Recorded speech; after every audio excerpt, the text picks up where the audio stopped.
Welcome to Beyond Belief, a place where we go beyond surface Christianity and beyond comfortable religion and rediscover the radical teachings of Jesus.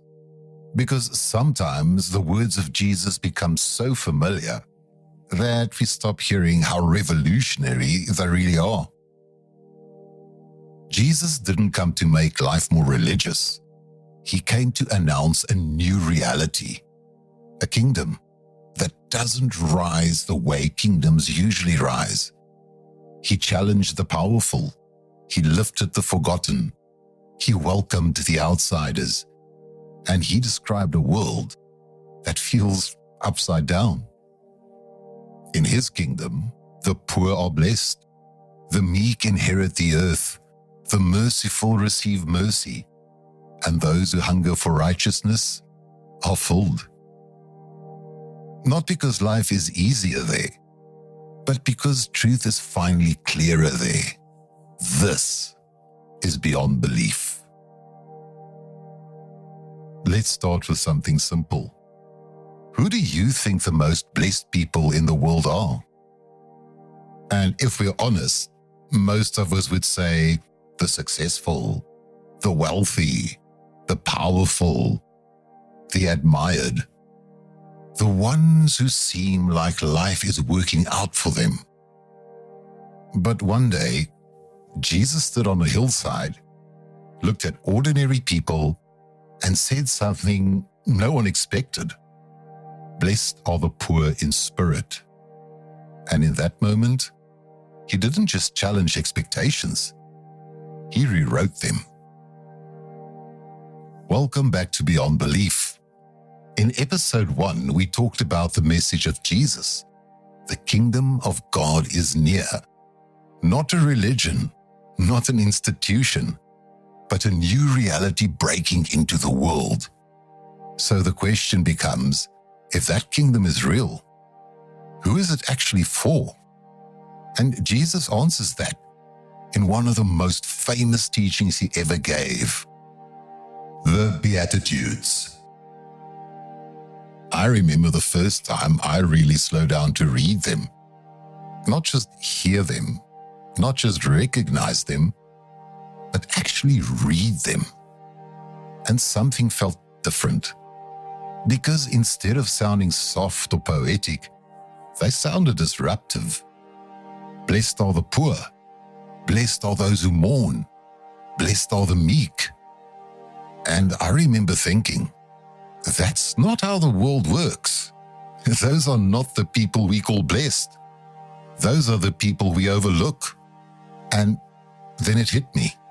Jesus wasn't describing comfort. He was redefining greatness. The truth is, we still struggle with this today. Our world still tells us who is blessed. It's the successful entrepreneur, the influencer, the celebrity, the person whose life looks perfect online.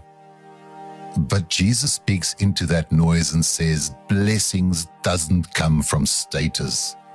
It comes from dependence. Matthew 5 begins like this. Jesus sees the crowd, goes up a mountainside, and begins to teach. Picture it. Fishermen, farmers, mothers, people overlooked by society. And then Jesus opens his mouth. Blessed are the poor in spirit, for theirs is the kingdom of heaven. Pause there. Poor in spirit, not powerful in spirit, not confident in self, not self-sufficient, but aware of need. And suddenly the entire crowd hears something shocking. The kingdom belongs to the ones who know they need God, not the ones who pretend they don't. Maybe that's you. Maybe life feels heavy right now.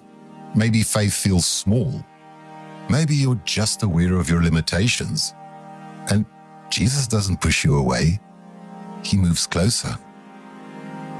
Blessed are those who mourn, for they will be comforted. Jesus is not glorifying pain. He's honoring honesty. The people who feel the brokenness of the world, the people who carry grief, the people who care deeply enough to feel loss.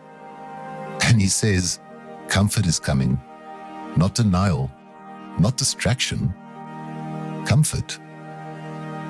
Blessed are the meek, for they will inherit the earth.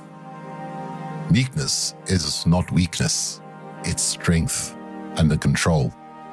In a world that rewards domination, Jesus blesses restraint. Imagine hearing this as a fisherman. No status, no power, no influence. And suddenly Jesus says, you are not forgotten. You are not invisible. The kingdom is yours. Hope starts rising in people who had stopped expecting it. Blessed are those who hunger and thirst for righteousness, for they will be filled. This is desire language, deep longing, not surface belief. A hunger for things to be right again, for justice, for goodness, for God's way to shape the world. And Jesus says, that hunger will not go unanswered. Blessed are the merciful, the ones who forgive, the ones who choose compassion over revenge. And then he says, blessed are the peacemakers, not the loudest voice, not the winner of arguments, but the ones who step into conflict and bring healing. For they will be called the children of God. In other words, when you look like this, you look like him. Blessed are those who are persecuted. Because not everyone will understand this way of life. But Jesus says, don't lose heart. You are still part of the kingdom. So what does this mean for us?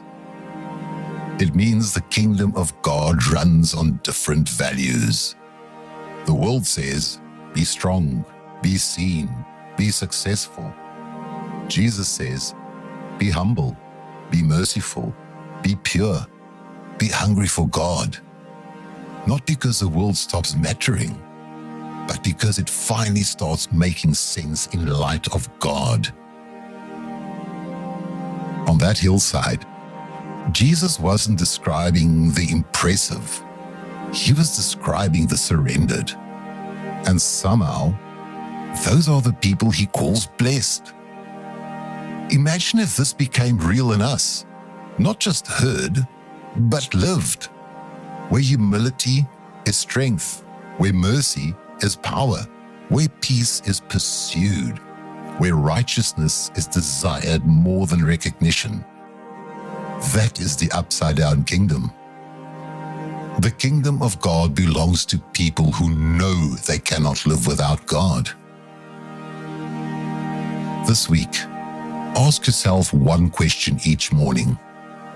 What would a citizen of God's kingdom do today? Not perfectly, but intentionally.